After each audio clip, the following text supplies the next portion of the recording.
Over thinking বা অতিরিক্ত চিন্তা বন্ধ করার বৈজ্ঞানিক ও আধ্যাত্মিক উপায়। সব ঠিক আছে, তবুও কি রাতের অন্ধকারে বুকের ভেতরটা এক অজানা আশঙ্কায় ভারী হয়ে ওঠে? আপনি কি নিজের মনের চিন্তার সঙ্গেই প্রতিদিন ক্লান্তিকর লড়াই করছেন?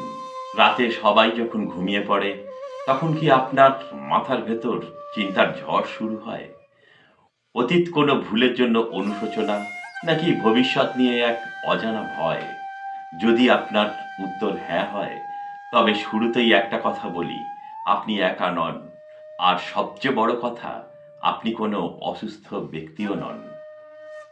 আজকের এই ব্যস্ত জীবনে আমাদের মন এক মুহূর্তের জন্য থামতে চায় না।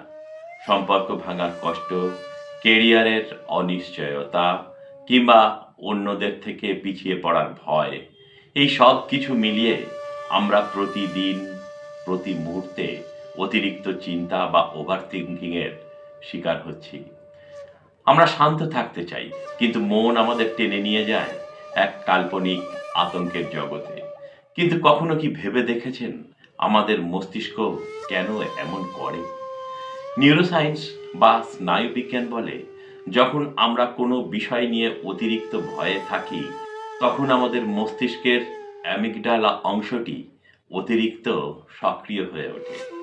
এটি আপনাকে বিপদ থেকে বাঁচাতে চায়, কিন্তু আধুনিক জীবনের মানসিক চাপকে সে প্রাণঘাতী বিপদ বলে ভুল করে। আর আধ্যাত্মিক দৃষ্টিতে আমাদের অস্থির মন হলো একটা অবাধে ছুটতে থাকা ঘোড়ার মতো। ভগবদ্গীতায় অর্জুন শ্রীকৃষ্ণকে বলেছিলেন, মনকে বশ করা বায়ুকে রোধ করার মতোই কঠিন।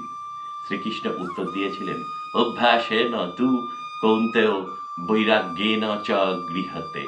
অর্থাৎ নিরবিচ্ছিন্ন অনুশীলন আর আসক্তি ত্যাগের মাধ্যমেই এই মনকে শান্ত করা সম্ভব।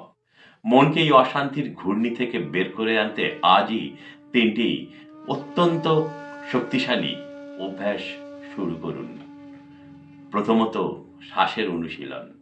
যখনই বুঝবেন চিন্তা হাতের বাইরে চলে যাচ্ছে, চোখ বন্ধ করুন।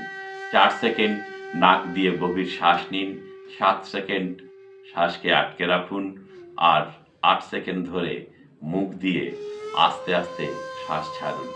সাইকোলজি বলে, এটি করার সাথে সাথে আপনার প্যানিক নার্ভ শান্ত হয় এবং ব্রেন সংকেত পায় আপনি এখন নিরাপদ।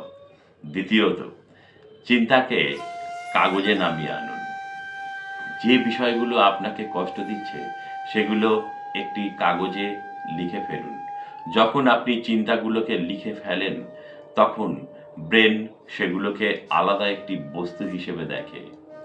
আপনার অবচেতন মন তখন বুঝতে পারে, এই চিন্তাটি আমি নই, এটি শুধুই আমার মনের একটি সাময়িক প্রতিক্রিয়া।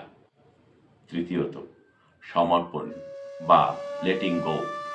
যে জিনিসগুলো আপনার নিয়ন্ত্রণে নেই, যেমন অতীত বা অন্যের আচরণ, সেগুলোকে ঈশ্বরের চরণে বা মহাজাগতিক শক্তির ওপর সঁপে দিন।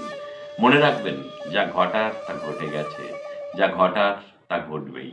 আপনার কাজ শুধু বর্তমান মুহূর্তে পূর্ণ নিষ্ঠার সাথে বেঁচে থাকা।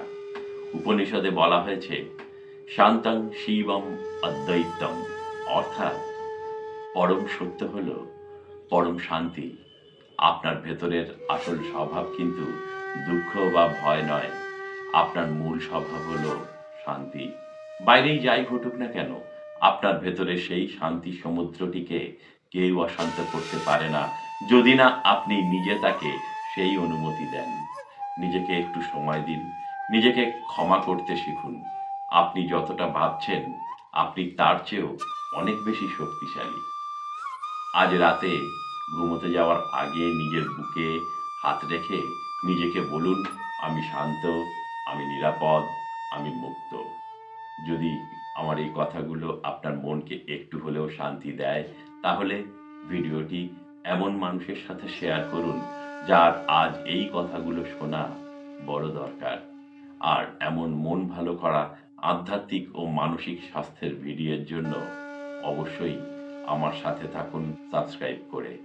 ভালো থাকুন, শান্ত থাকুন, সুস্থ থাকুন।